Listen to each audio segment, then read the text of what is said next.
This week, we're at training camp with the Denver Nuggets. We're with a member of the Point God crew, a humble leader who most likely at some point played for your favorite NBA team. Brand new head coach of the G League Grand Rapids Gold, Andre Miller. Let's go. Hey, how you guys doing? This is Andre Miller, and I'm on the One Star Recruits podcast. Welcome to the podcast hosted by an average-looking bald man and myself, Rip, and the last human in North America who still has yet to get COVID, DK. We're a couple best friends, one stars, doing our best to get by each day, living, loving, learning, and bringing five-star athletes, entertainers, and people from all walks of life from all across the world. DK, I think we need to start screaming at each other, man. I see these pods, or screaming at the guests. I see these pods out there going viral with clips just screaming at each other. Dudes you've never seen before. That's not us, man. What do you think about it? What do you think about that strategy? We're not yellers, but I want to yell at you about that intro. You to COVID, that was what you attached me to. It's like it's 2020. Hey, I'm trying to pull out the stuff that's unique about us because we got to be the only podcast in the world with a bald man like me. And like I said, man, probably the only person in the entire state of Hawaii that hasn't had COVID yet.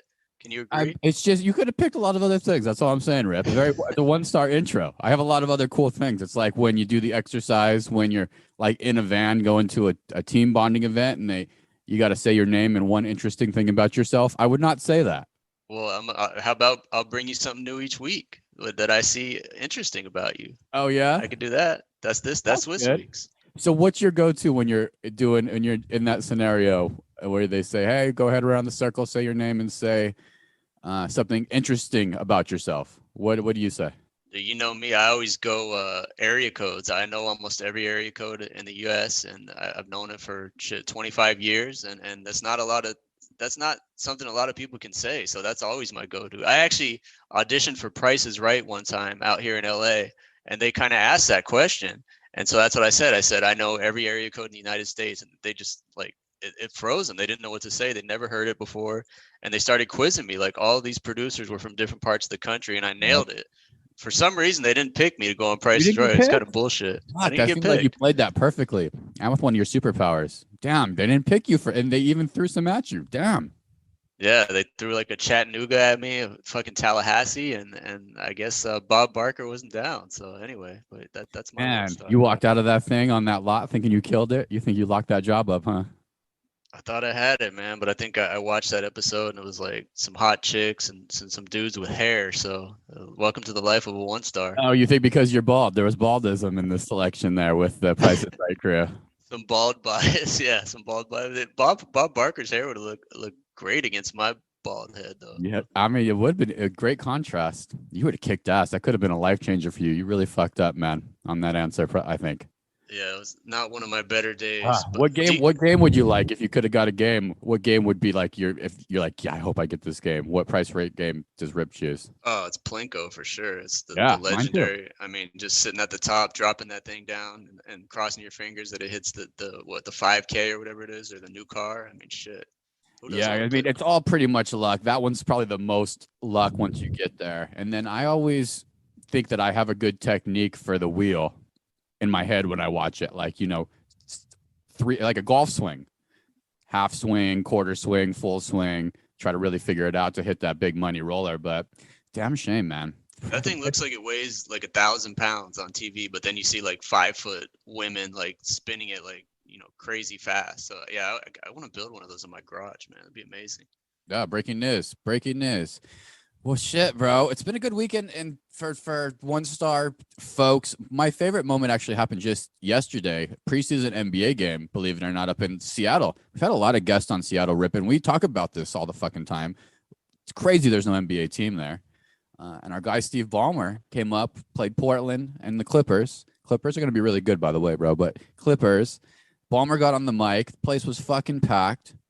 Our guy Detlef Schrempf was in the house. Not only was he in the house, he was there with his crew. Gary Payton, GP the Glove, and Sean Kemp, all there. I think I saw Sam Perkins there. Just huge one-star bump to our guy Detlef and to Seattle. And I think Steve Ballmer stepping up like this, NBA seeing a full arena there again, seeing the energy. The countdown has begun. Las Vegas and Seattle. You're going to see it happen.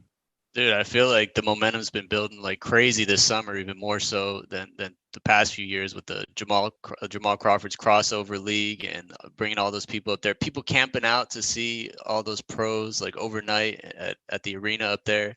And yeah, man, I feel like they could announce it during this season. Breaking news. We'll see. But Seattle's 1-star bump for sure. There's enough money. We'll see what happens in Phoenix with who buys this squad.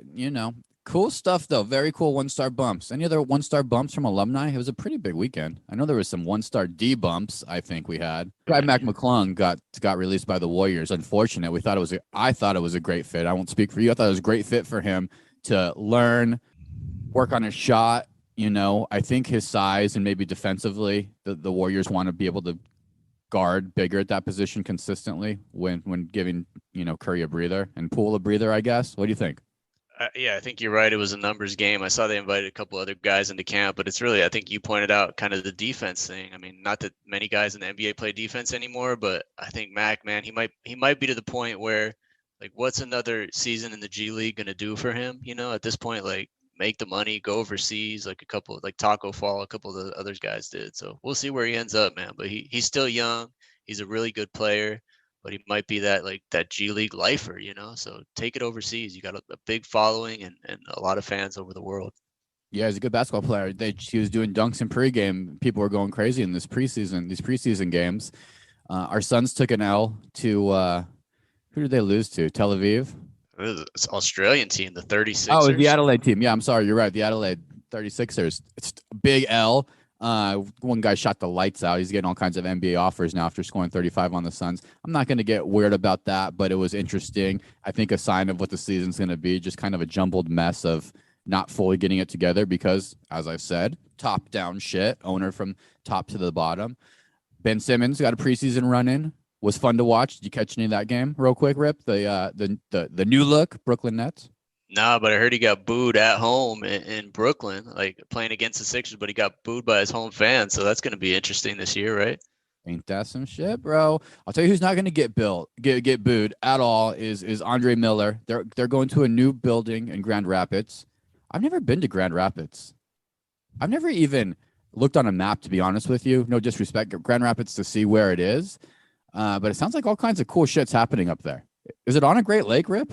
Somewhere in Michigan is all I know. Devin Booker is from there, so you got to ask Devin Booker. But I mean, you have something in common with Andre. One thing, at least, neither of you have ever been to Grand Rapids. He's the coach now, so he's going to head up there in a couple weeks. It's one of those places. I don't know if you go unless you have a reason, business or family or really, I don't know. I want to go. Add it to the damn list. Enjoy this interview with head coach of the Grand Rapids Gold, Andre Miller.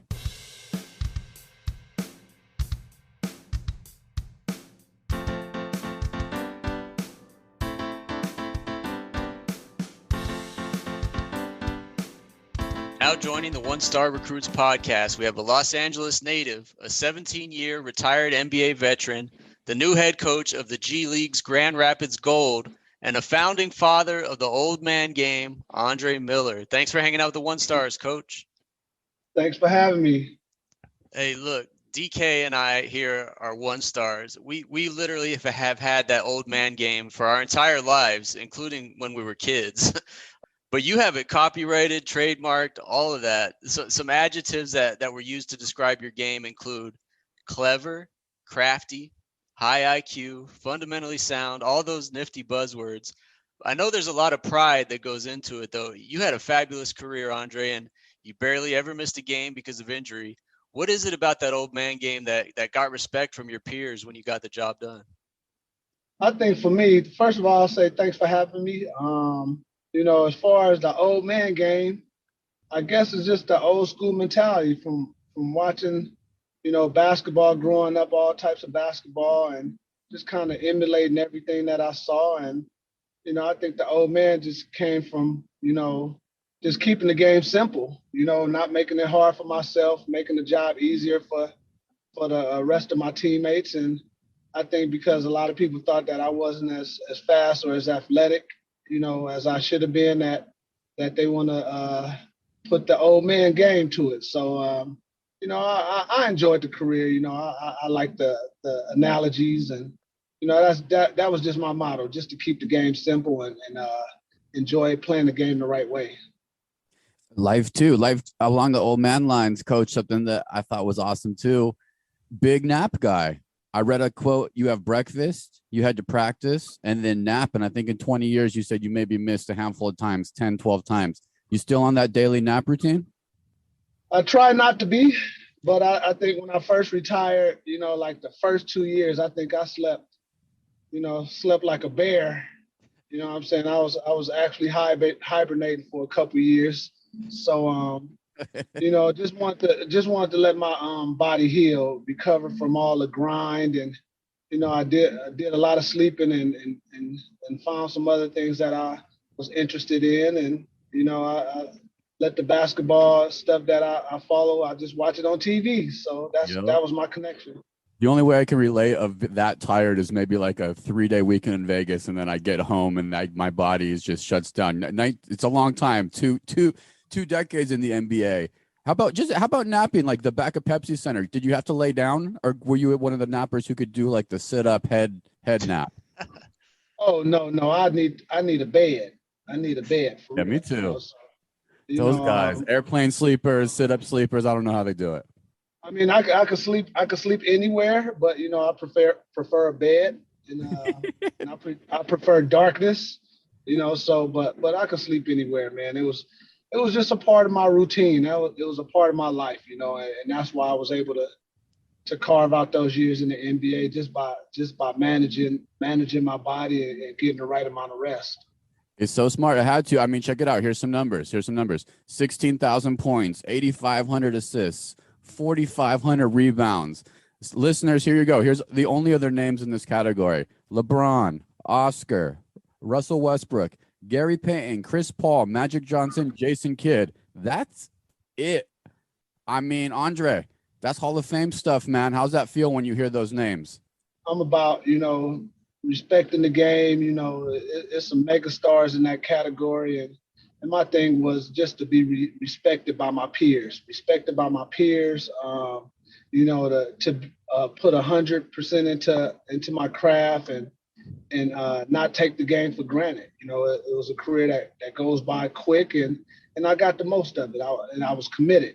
So that's what I take pride in. I don't really take pride in the accolades. I take pride in how my peers see me.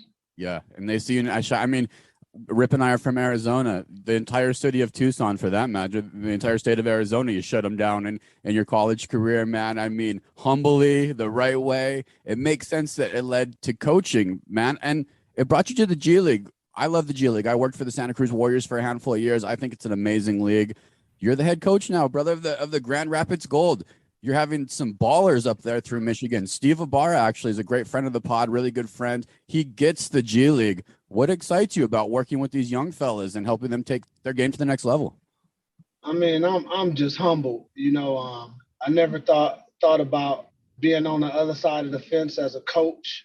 Of course, just being a student of the game and respecting the game and not burning any bridges. I was able to stay in contact with people that I formed relationships and friendships with, and the opportunity came up, and I went through the interview process the right way, and it all worked out, and it's definitely humbling, to be able to circle around and be around, the organization, the Nuggets, and then I met, I've texted with Steve, and just being able to give back, when people help you out and give you opportunity to have a career in the NBA, you want to find a way to give back. So I think the G League is a great start for me, and I'm gonna try to do the best that I can. Let's go. It's so much fun. Everybody, G League, check out. If you have a G League team in your area, look at tickets now. There's season tickets on sale, mini plans on sale, but to get a family out of 5 to an NBA game, it's going to cost you $500 minimum. G League, maybe a couple $100 max, great seats, and it's really the second best league, I think, basketball-wise in the world. And you guys got guys like Coach Miller coaching now. It's amazing, Coach. I'm really, really fired up. I think this is an amazing move. Yeah, I'm excited. Coach, I'm curious. You logged a lot of air miles during your career. The G League takes you to some smaller cities. Have you ever been to Grand Rapids before you were named coach? No, I've never been to Grand Rapids. I hear that it's a lot of snow. I'm looking forward to the change of seasons. I've been here in San Diego being spoiled for the last 6.5 years. So, I'm excited just to be productive and have something to do, have something to do and I'm gonna take pride in it and I'm gonna try to represent the Grand Rapids Gold and their brand to the best of my abilities and give as much information and share as much as I can as far as what I've learned from, just the life of basketball. And I'm trying to do my best. So I'm looking forward to it. It'll be different, but I'm looking forward to it. We're looking forward to watching. I think it's going to be easy to nap when it gets down into those like frigid temperatures. You just throw a couple big blankets on. You might be in hibernation for the winter there. Coach, we end every interview with the segment we call 1 star to 5 star. We're 1 stars. We're trying to get better with advice and tips from every guest we have on this podcast, like yourself. So I want to ask you just a few questions that run the gamut on let's say a 1 to 5 star scale, 1 being the lowest, 5 being the highest. First one, if NBA players had individual walk-up songs like baseball players do, what would Andre Miller's walk-up music have been? Like that 5-star song that always got you fired up pregame. What would that song have been for you? I'm a different kind of guy, man. So I wasn't the guy that listened to music and all that before the game. If I did, I felt like I had to listen to some oldies or something like that. So Stevie maybe, Wonder. Yeah, something to keep me calm, man. Because if I get to listen to the hype music, I might lose focus. So I tried to keep it mellow so I can keep myself calm and focused. So I don't get out of hand. I got to think for a lot of other people on the court. So I tried to listen. If I did listen to something, it'd be something like some oldies or something. I love it. It's kind of that stay calm. It goes along with the old man game. The other thing, as far as I can tell, you're not on social media. It's kind of rare these days because most current and even retired athletes do have at least some presence on like a Twitter and Instagram and all that. Is social media a 1-star thing for you? And will there ever be a time where the fans will be able to find Coach Miller on social media? The only way I'm totally against social media. I'm not with the movement. I'm sure that I have to fall in line eventually, but I don't want to.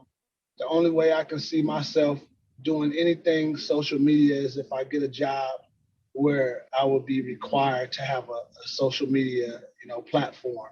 So, if it's college basketball or something like that, but it's just not me. I'm an outdoors guy. I don't like people to know where I'm at, and I try to keep a level of privacy because in the NBA lifestyle in general, everybody knows your business anyway. So, the little bit of privacy that I can keep for myself, just out of respect, I like to keep that, and it's nothing against anybody else. It's just everybody else has privacy, and I'm gonna try to stick with that. I'm gonna try to keep that humbleness part of me. I love that answer. And being an outdoors guy and off social media, I'll tell you one thing. I'm sure you have a few more hours on your hands than everyone else that's scrolling Instagram and Facebook these days. You played 17 years in the league, like we mentioned, 9 different franchises. That's a lot of minutes on the court, a lot of different teammates. So let's run through an all teammate squad here. I'm going to list each position, and you give me the 5-star guy you played with who would make, let's say, the Andre Miller teammate dream team. I know there's a lot of them, a lot of Hall of Famers. Let's keep you as a point guard, and if we went to shooting guard, who would you list there? Wow, man, you put me on the spot. I'm looking at your teams and your players. Oh, It's crazy. It's crazy, Andre. You have a lot. You play with a lot of amazing players, man. I don't know how you can narrow it down, to be honest, but do your best. I can't narrow it down, man. Like I maybe Iguodala or Bradley Beal, at the 2. I'm trying to think of my early days. I like playing with shooters, so I like Bradley Beal, Iguodala as a 2-man. I don't know. I don't even remember. Vashawn Leonard was one of my favorite 2 guards to play with. I enjoy Wesley Person, but those guys. I mean, I guess I would say those guys. Yeah. How about the bigs? How about a couple forwards? You got a couple forwards that come off the top of your head real fast? I have Carmelo as my small forward. Wow, power forward. You know, I got a chance to play with Nene, who I love playing with. I got a chance to play with Elton Brand. I'll say those two guys are big time power forwards. Great answers. I'd give you two. Keith Van Horn. I know that's not NBA, but this. Yeah. Well, I didn't get the chance to play with him in the NBA, so you did it, but just thinking this day, modern day too, NBA. Just think of Keith's game. He would be just those threes too, and tough to guard. Yeah, great players, man. He's one of my favorite teams ever. So you know. You talked to Jason Terry when you guys were handing the baton from head coach up there. He still messed with you about or you still give him any things about taking down the Wildcats in the tournament? No. We cool friends, man. We've been knowing each other for a long time from the college, you know, competing college level collegiately and also being in the same draft class, you know, so you know, me and JT have always been cool. I didn't get a chance to talk to him. When I did see him in Vegas, he was still the coach. And I was like, you know, man, how you like it? He was like, I love it. You know, he's a lot more energetic than I am. And, you know, like, you know, he loves that, you know, like that's a part of his personality. That's a part of his you know, what he loves about the game. He's really, really passionate about the game. So, you know, when he tells me that he loves something that, you know, I mean, I'm taking it and running with it. Yeah, me too. He's been on the show. He was on the podcast before, and he told me in Seattle he loves teriyaki chicken, which I never knew about. So now I'm running with that. Hit you up with a teriyaki chicken spot in Grand Rapids from his couple years over there. Hey, everybody go follow Coach Miller's journey in Grand Rapids. We have, I believe, about 6 weeks until the season opener at Van Andel Arena up there in Grand Rapids. We wish you the best of luck, Andre. Thank you for coming on One Star Recruits. Okay, thank you guys very much. I appreciate it for having me. Thanks again to the new head coach of the Grand Rapids Gold, DK, Andre Miller. 17 years in the league, old man game. We both have the old man game. We're old men. DK, he played for 9 teams. What was your favorite Andre Miller jersey? I had the Cleveland one back in the day, which with that baby blue like lettering and the black. I like that one. Good clean one. I like the black Portland Andre Miller. If I saw that one out in public, I would give a high five. Probably a fist pound, actually, since I don't get COVID. Like you said, bro, you do a fist pound, no COVID. That's a good one, though, our boy. You know, I saw the NBA preseason poll came out with the GMs, and they have the Milwaukee Bucks winning the championship title, and they got Luka from the Dallas Mavericks winning MVP. It's interesting. Out west, it looks like 9 teams received votes. The Clippers finished slightly ahead of the Warriors for first, which is interesting, but the Clippers are deep. I don't think we've talked about them that much. Andre's team he's working for, the Denver Nuggets, are right there in the mix with Phoenix Suns, Memphis Grizzlies, Mavericks, Timberwolves, Lakers, and the Pelicans, a team that we love, fighting for that last spot there. What do you think, Rip? Milwaukee for the championship and Luka as the MVP. You put some one-star money on that?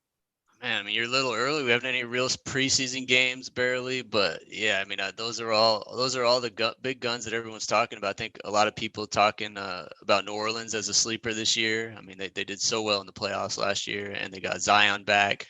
So we'll see how that chemistry comes together. So good. He looks like a different human. He looks like he's shrunk a human. He does, man. He looks really good. If he could stay healthy, we'll see how he can kind of integrate into that team because they were so good in the playoffs last year without him. So. A lot of question marks, a lot of on the up. I would give the Suns on the down just because it's unstable there. Nuggets on the up. We got closer to them over the summer. We had a handful of good Nuggets ties, and everything's great culturally. And the bench is finally where it's at now. Injuries, Grizzlies. That's going to be my NBA ticket TV team this year. This is the team that I want to watch probably more than ever. And then, you know, out east, we got Milwaukee winning the championship. I'm excited about Philadelphia. I think that they might be better than ever.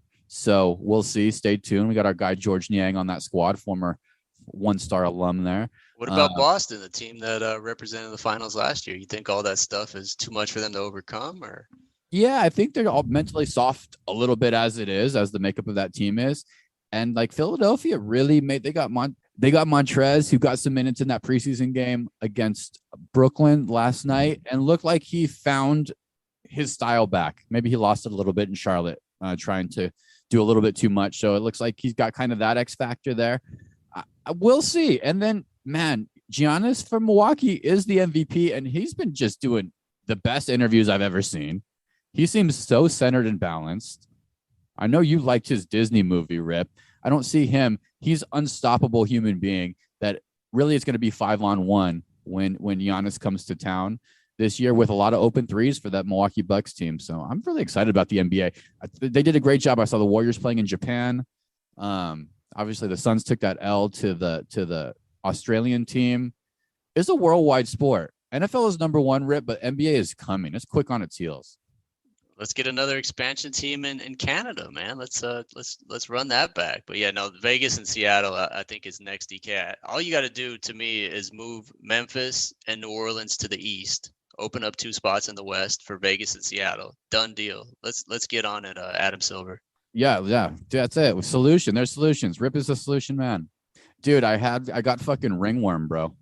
Wait, hold up. Let's back it up because this is part of our DK. We're starting a new segment here called the 1-star moment of the week. We're 1-stars. Everybody knows it. We have shit happen to us on a weekly basis, like this ringworm story you're about to tell.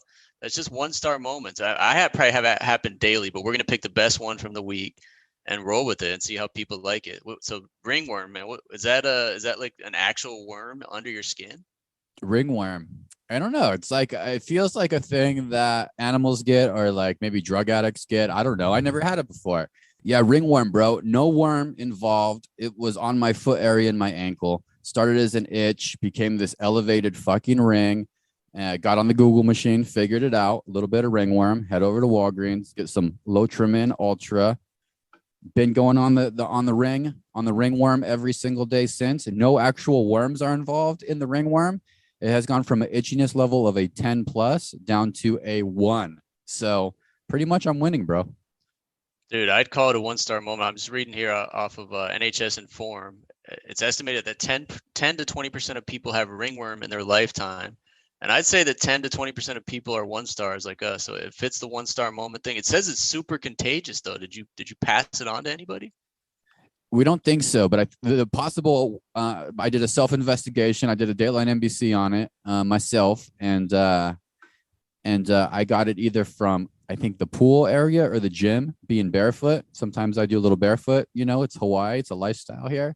Possibly too, my dog with some skin issues, Miss Abigail Louisa, who's living her extra life right now after her surgery, has gotten some lesions on her face, and it could be transferred by animals. So my gut tells me it's from Miss Abby, which doesn't make me as mad. So it's all good though. We're in the healing phase, bro. I also had a 1-star moment. I didn't lose my mail key. I left my mail key and pool key in the fucking mailbox and walked away from it. Somebody took it. Oh, that is a 1-star moment. That's exactly what kind of 1-star moment we're talking about. So what are you doing? You change the locks on your mailbox? I explained that to my wife. I had to get another fob. Now some stranger has access to our pool and gym area here. Very embarrassing. So yeah, I guess I got to call the mail. It's different out here in Hawaii. Pay $50. Who knows? 1-star. I feel like a dummy. It actually it wasn't just a walk away. It was my mailbox. When you have a package, there's another key inside your mailbox to the bigger mailbox. So then you open the bigger mailbox. Well, I opened the bigger mailbox. I took out the package. Guess what? It wasn't for me. It was for somebody else. So panicked a little bit. And then I decided I'm just going to put it on the top of the mailbox, and whoever that is will find it. Obviously, hopefully nobody takes their package, put it on the top, and just walked away. So I got set up for disaster. I have no idea what you just said, but I hope whoever stole the key listens to the pod. That's all I got to say. Just drop it in Freddie's lockbox here, and we'll all go back to being happy, man. So I put a stall on my mail, which is a bummer, but a good tip when you better put a stall on your mail now that I learned. They'll send you quick little pictures of your mail every day. Oh, the USPS? USPS. Good recommendation of the week right there. How about that? It's pretty chill. So you can decide when you want to go pick your shit up. It's all bills, you know. You got a check come in and maybe you go pick it up. Who knows? You live your life on a schedule out there in Hawaii, man. You got to stay right, man. You know, you think maybe Giselle has ringworm? She got it from Antonio Brown. Maybe they're a little close in that picture he posted. You see that thing? They both hired divorce lawyers, Rip. It's happening. They need that Montel Jordan marriage class we had him on telling you about. Dude, actually, you're a great person to talk about this because you're a member of the no divorce, all team, no divorce, first team, committed to whatever it takes to work it out. TB12 sacrificing his marriage for 2 Carolina Panthers preseason games, bro. What do you have to say to this man? Man, I mean, nobody knows the details of what's really going on behind closed doors, but man, it's just sad to me, man, because they seem like one of the celebrity couples that could have worked out. They got 3 kids involved in it, and it's You would sad quit football immediately. You would quit the Rip would not allow it to go here. You would quit it immediately. You would quit this podcast the second that your wife said, you know, time has come. Rip, you've done it for 2 years. You know, you guys are very unsuccessful. The time has come. You get the ultimatum. It's either me or the podcast. Yeah, we'll see, man. That might be coming down the line. Hey, say it. Get ready, Train. We're going to clip this. Go ahead, Rip. Rip, Rip is a marriage commitment guy. Rip, please look into the camera and tell Tom Brady right now your best marriage advice right now to save his marriage. No divorce club. Tom Brady, I don't know what's going on behind closed doors with you and Gisele, like I said, but man, it's one of those things where my best marriage advice is don't let the little things become big things. Because I don't know what you guys are dealing with, like I said, but if it's anything that could be little and you guys are blowing it up and making it big, just let it go, man. You know what it is. He wants to keep playing football. That's a big thing. That's not a little thing. You think there's an ultimate? I mean, how do you know that? Nobody knows, man. Everybody knows that. You think of something else? Think he's got a micropene nobody's talked about?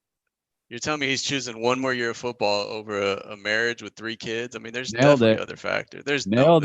He's a psycho. He's a psycho. He's a football psycho. He's also 45, man. He's got 1 year left and a whole lifetime with a wife and kids. So he's thrown it away to go fucking, like I said, to go play New Orleans.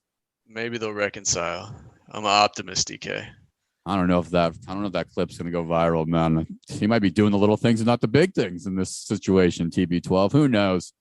I hope she doesn't have the ringworm. I don't want that to be. Well, you got the recommendation of the week. What's we do recommendations of the week every week where we actually recommend something to help our listeners add value. You already kind of gave a little one there on the mailbox key and the USPS feature, but what's your real rec of the week this week, DK? My rec of the week, I'm down 10 pounds. I'm down to 180. I'm actually in no man's land. I don't think I've been here since maybe my Marcos Deniza days, which is crazy. And along those lines, my quick tip of the week is, this is going from one big gummy bear guy, sour gummy worms, hit a little Twix, a little drumstick ice cream guy, you know, big evening dessert sweet guy coming here. Cut the sugary snacks after 4 p.m. If you need a sweet, put in your sweet area where you keep your goodies some sugar-free gum and chew it for 45 seconds. Spit that shit out. Craving saved. I've been going with a Mentos gum or a Dentine Ice spearmint. So let's get ready for Thanksgiving and Christmas so we can grub big. Does that help you sleep better? What is it actually helping with? It's helping flattening my stomach. I think that a lot of my stomach and side fat comes from my late night munchie eating. You got some Starburst embedded in your love handles right there. The Skittles thing, I don't know if that was libel or if that was correct, where the Skittles were cancer causing or whatever the situation was. Throw me off the Skittles and the Starburst path. I've been off it. I've transferred over to Trolleys and Haribo gummy bears, but I gotta say no. They just don't do me any good. And then I imagine what that food is actually doing inside of my stomach. Like there's zero nutritional value. My body must just be like, Haribros again, bro. So cut them out, and my stomach's gotten fatter along with the psyllium husk, which Rip and I transferred psyllium husk wise, in case you're wondering, listeners, to the tablets, both of us. I agree, Rip, not as powerful as the powder, but I've been doing 3 trace agaves. Oh, you got the capsules too. I think. Yeah, I don't know. I noticed a difference though. I think I might be going back to the powder. I think I might be cutting bait on the capsules after. That was quick. I went to 3 capsules. It's been working for me again there at the 3. But I started 1, went up to 2. Now I'm up to 3. Back to huge logs. You know, give us 5 stars. I'm glad. I'm glad it's working for you. Everyone's body's different. You got to find what works for you and go with that. So DK, my rec of the week this week, plain and simple. We got a ballot measure coming up in California next month. And it's to legalize sports betting in the state. It's Prop 27. I'm getting all kinds of mail from the tribal casinos telling me to vote against it because, it cuts out a lot of their revenue. But I want to be able to bet, man. I want to be able to bet online. I'm not a big bettor, but I want to be able to play some one-star bets maybe once a month, like most of the rest of the country can now. So my rec of the week is to all our California listeners. Andre Miller's an LA native. Vote yes on Prop 27 so Rip can spend $10 a week losing NBA bets. That's all there is to it. I love it, Rip, that you like the localized gambling. Yeah, I mean, why not California? It's a wild place to live, Rip. I see a lot of things that make it difficult to live in California and a lot of things that make it great to live in California. Legalized betting is just another pro for me. Like, why not? You're doing it all. You're doing the cannabis. You're doing all the pro tenant, all the pro employee, all the pro. Let's do a little gambling in the state, a little bit more money, keep the money flowing in. Yeah, I mean, I don't know all the benefits and pros and cons of this, but I mean, obviously it's going to be a little more tax revenue and all that sort of thing. But I honestly, in a selfish way, I just want to be able to spend $10 a month betting. That's it. So that's my rec of the week. $10 bets, man. I got Trash Talk Boys. We've been giving out some pretty good locks. We actually hit a 14 parlay last week. We went 2 for 2 the week before. I was hit on the Vikings game in London. A lot of people hate the London game. I like it. It's fun for me to wake up early. Actually, in Hawaii, it's 3:30 a.m. is when that game kicks off, which is nuts. I woke up for the fourth quarter last week, which was great finish there. And speaking of betting, I love the fucking Packers. They're going to be in London playing the Giants, and I think the Packers are not only cover. I think the Giants are going to have to show up and travel. I don't think Dable has that team together enough to do all that travel. They're also looking for a quarterback currently. So big problems. I would put some money on the Packers. This is not a betting show, but I like them to cover and win there. You know what else I like for the Packers, Rip? I know your guy number 12. You know who else I like for the Packers, though, bro? I like before week 7. I'm going to say before week 7, Odell Beckham Jr. will sign with the Green Bay Packers. He could be a difference maker with them. A lot of people are talking about him going back to the Rams. I know he loves LA. He won the Super Bowl, but I agree, man. I think Green Bay would be a great landing spot for him right now. Yeah, it'd be a good spot. I like the London games, though. You're still going to Paris or what? Are we still planning that 3-year vacation you were talking about? Yeah, 2024 Paris Olympics, Rip and Janelle's 10th anniversary. So we'll be out there, man. We'll be out there 2024. You going to go to London? I don't think so. I think we're going to stay in France, do some wine regions. You're the biggest fish and chip guy that I know, and you've never been to the Mecca. I'll stay with Pete's, man. I'll stay with Pete's in Tempe, Arizona. You fucking OG, man. Well, hey, we'll be back with you with the Fresh Pod next week. Give us 5 stars, Spotify, Apple Podcasts. Give us 1 stars. We're going to keep this machine going. And if anybody has any fun guests that they'd like to bring on the show, hit us up. Hit on social media. Instagram, 1-star recruits. Twitter, 1-star recruits. Give us 5 stars on Apple Podcasts. Give us 5 stars on Spotify. Give us 1 stars. If anybody in San Diego knows Coach Steve Lavin, holler at us. We've been trying to get him on the show. We have incredible opportunity to talk to you about Coach Lavin. Got one of the best shooters, unknown shooters in the game available. Hit us up. See you next week. You heard our interview with Andre Miller, new head coach of the Grand Rapids Gold. We actually had the previous head coach of the Grand Rapids Gold on, Jason Terry, the Jet. So we're going to go back to a clip from that interview with Jason Terry. To listen to the rest of the episode with Jason Terry, check out 1-Star Recruits wherever you find podcasts. You know, for guys that want to take the G League route who aren't quite students, scholars, so to speak, it's a viable option. Sometimes going to the international route just may be too foreign, for kids that have grew up here in the city all their life. And so the G League is definitely a viable option for them. And it's also now becoming financially stable. I mean, they're giving these kids, $250,000, $500,000 for 6 or 7 months. I mean, any kid in his right mind in America is going to take that opportunity, with also an opportunity that possibly one day they can put on that NBA uniform. So the development part of it is there. The social skills learning is there. Learning how to be a professional. They have built that into their model